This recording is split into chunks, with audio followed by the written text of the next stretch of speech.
वालेकुम दोस्तों।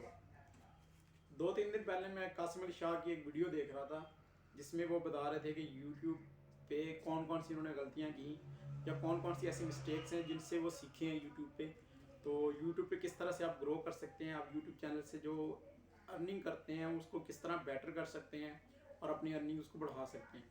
तो मुझे जो बहुत अच्छी बात लगी उनकी वो ये थी कि आपका जो फेस है वो बहुत ज़्यादा मतलब कि आपकी फेस रीडिंग या आप समझ लें कि कैमरे के सामने जो आपका फेस का एंगल आता है वो बहुत ज़्यादा अहम है। किस तरह के वो बता रहे थे कि वो एक चैनल को इंटरव्यू दे रहे थे, तो जब वो राइट साइड पे बैठते थे तब उसकी और मतलब के व्यूवर्स ज़्यादा होते थे या कम होते थे, और लेफ़्ट साइड पे जब वो कंपेयर के बैठते थे तो और ज़्यादा मतलब कि डिफरेंट होता था।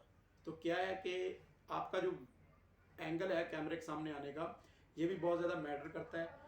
तो जब भी आप वीडियो बनाने लगे, जिस तरह हम सेल्फीज लेते हैं, पिक बनाते हैं, तो हमारा कोई एक एंगल होता है जिस साइड से हम ज़्यादा अट्रैक्टिव दिखते हैं, लोग ज़्यादा हमारी तरफ देखते हैं, लोग ज़्यादा हमें हम मतलब ज़्यादा अच्छे लग रहे होते हैं कैमरा में।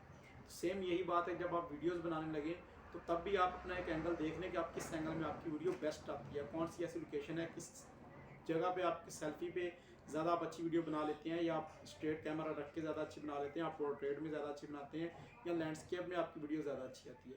तो ये वो बातें इनको आपने अपने माइंड में हमेशा रखना है।